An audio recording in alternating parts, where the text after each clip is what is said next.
kalau lebih ramai syarikat ataupun orang secara individu ni lebih banyak mengeluarkan zakat ni,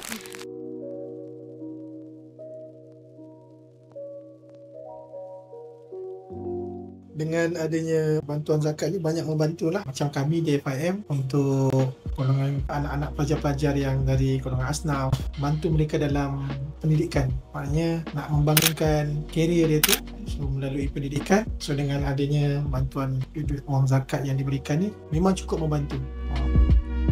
Zakat ni dia bagi peluang untuk diorang, peluang kedua lah untuk belajar.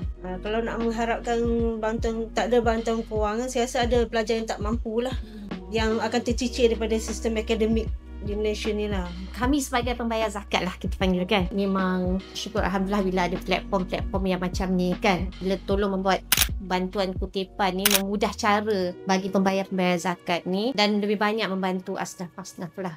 Dan apa yang lebih penting adalah duit tu digunakan pada channel yang betul lah. So saya percaya kalau lebih ramai syarikat ataupun orang secara individu ni lebih banyak mengeluarkan zakat ni, lebih banyak lah maknanya taraf ekonomi terutama ni orang Islam ni dapat dinaik taraf semula sebenarnya.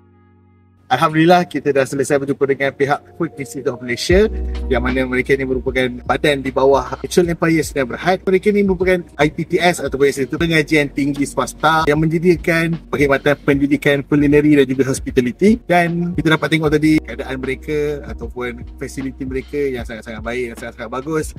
Dan mereka ni dah membayar zakat di platform tunaizakat.my dan kita mengharapkan supaya lebih ramai lagi yang bayar zakat dapat kemakmuran dan keberkatan insya-Allah. Wallahualam.